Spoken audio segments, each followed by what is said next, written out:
Ini adalah salah satu koleksi kartu kredit saya. Ini adalah kartu kredit BCA. Dan di video kali ini saya akan mereview bagaimana penggunaan saya selama 6 tahun ini di kartu kredit BCA ini.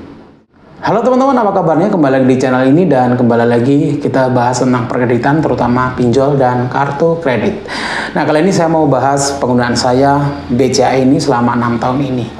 Nah, sebelumnya saya mau cerita dulu nih, untuk kartu kredit BCA ini saya dapatkan dengan penuh drama. Karena ini saya dapatkan di tahun 2018, sejauh sebelum COVID. Nah, pada waktu itu usaha saya lagi bagus-bagusnya, kemudian transaksi rekening saya di BCA juga lagi bagus-bagusnya. Tahu-tahu saya ditawari, ya karena saya nggak ketemu dengan sales di mall-mall atau ngobrol dengan sales lewat online. Tiba-tiba ditelepon gitu aja.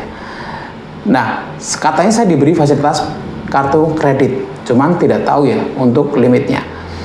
Nah, ngobrol-ngobrol akhirnya saya disuruh menyediakan data untuk diambil oleh petugas dari BCA. Nah, pada waktu itu nggak sampai 2 hari ya, 1 hari kalau nggak salah, itu sudah didatangi dari petugas BCA yang mengambil syarat-syarat untuk kartu kredit BCA ini. Nah, singkat cerita, tidak ada kabar kelanjutan dari pengajuan kartu kredit BCA ini. Ya, saya sih karena nggak begitu butuh banget sih, ya nggak ada masalah buat saya. Tapi di bulan berikutnya itu saya ditelepon lagi dengan narasi yang sama. Saya mendapatkan fasilitas kartu kredit dan harus menyerahkan data. Karena saya lupa kejadian bulan kemarin, ya sudah saya berikan saja untuk kartu kredit BCA ini, untuk persyaratannya. Tapi lagi-lagi tidak ada kejelasan. Lagi-lagi karena saya lagi nggak butuh banget, ya nggak saya hiraukan. Nah, cerita bermula ketika bulan ketiga dari pertama kali telepon dari sales BCA ini. Katanya dapat fasilitas kartu kredit. Nah, di situ saya baru ingat bahwa saya pernah 2 kali mengirimkan apply untuk kartu kredit BCA ini dan saya ceritakan di telepon tersebut. Nah, si sales itu terus langsung, sebentar Pak, kita cekkan di sistem. Dan kemudian tak lama dia bilang bahwa seharusnya di ACC Pak. Cuman karena tidak diangkat telepon dari BCA-nya, jadi belum di ACC. Nah, kalau mau dibantu bisa disiapkan persyaratannya kembali, kemudian nanti akan di follow up oleh pihak BCA.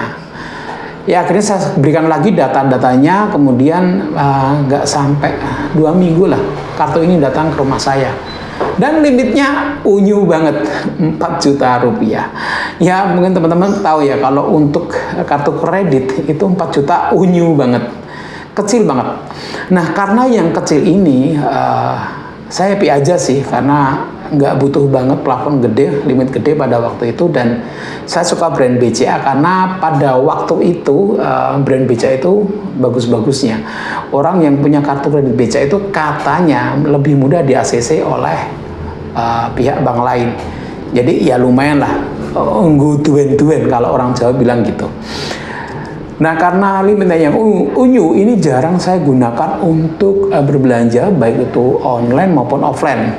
Jadi hanya saya gunakan untuk auto debit. Kebetulan saya ada auto debit di kartu ini, itu untuk BPJS, kemudian 2 pos transaksi listrik. Ya, jadi ada 2 rumah yang listrik saya bayar dengan auto debit kartu kredit ini.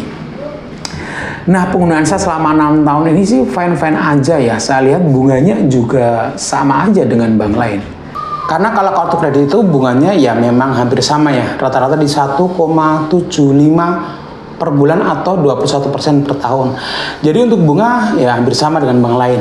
Kemudian pelayanannya oke ya. Kalau untuk Anda keluhan ke customer service, ini bisa menjelaskan dengan sangat gamblang, lugas, dan langsung tuntas. Nah, itu sih kesan-kesan saya selama menggunakan kartu kredit BCA.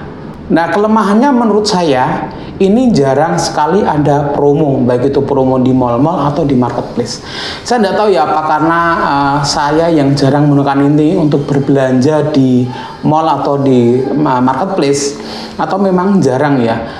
Beberapa kali ada lewat email, tapi memang nggak saya perhatikan karena jarang banget. Ya, ini tidak tahu apa memang BCA yang jarang promo atau memang promo itu disesuaikan dengan penggunaan dari si nasabah. Nah, saya hanya beberapa kali lah menggunakan ini untuk berbelanja di mall atau di marketplace, tapi terbilang sedikit banget.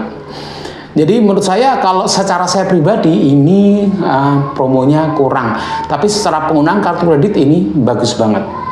Nah, yang jadi poin plus selama saya menggunakan kartu kredit BCA 6 tahun ini adalah penagihannya. 6 tahun bukan rentang waktu yang pendek teman-teman ya. Jadi selama 6 tahun itu ya ada masanya kita duitnya lumayan cukup tebal gitu. Dan ada kalanya juga waktu kering gitu. Nah, saya pernah itu terlambat sampai misalnya 7 hari atau 10 hari. Bagusnya itu dia nggak banyak telepon yang berdering ke handphone saya. Paling banter penagihan via email dan itu pun jarang. Ya kalau cuma telat 3-1 minggu itu malah belum ada email, belum ada notif apapun, paling hanya mengingatkan gitu. Ya, dan bukan penagihan.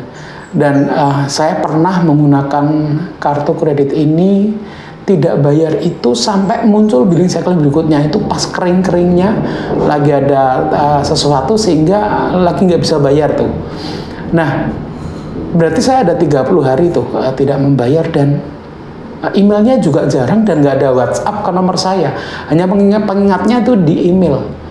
Jadi kita sebagai nasabah nggak gerusa-gerusu. Ya mungkin ini karena saya bukan nasabah yang dalam tanda kutip bandel.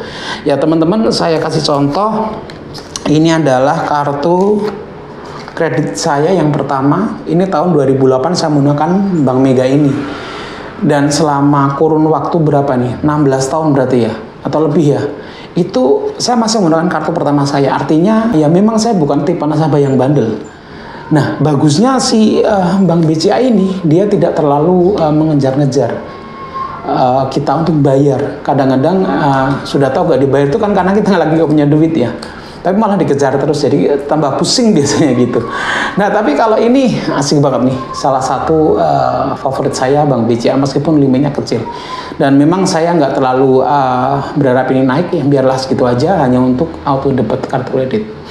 Ya jadi mungkin itu poinnya ya. Yang pertama dia bunganya hampir sama dengan bank-bank lainnya. Kemudian untuk untuk pelayanannya bagus, gercep, cepat tuntas. Kemudian minusnya sih karena kurang promo saja. Kelebihan yang paling menonjol penagihannya super soft. Nah buat kalian yang pertama kali mau pengen kartu kredit, kalian bisa pakai kartu kredit BCA. Rasakan softnya dari si kartu kredit BCA ini. Namun tetap ya, karena namanya hutang wajib kita bayar apapun dasarnya. Kalau kita sudah menggunakan hutang, duit hutangan ya harus kita bayar gitu. Oke, terima kasih ya sudah menikmati video ini. Semoga bermanfaat buat kalian yang newbie di kartu kredit. Ketemu lagi di video selanjutnya.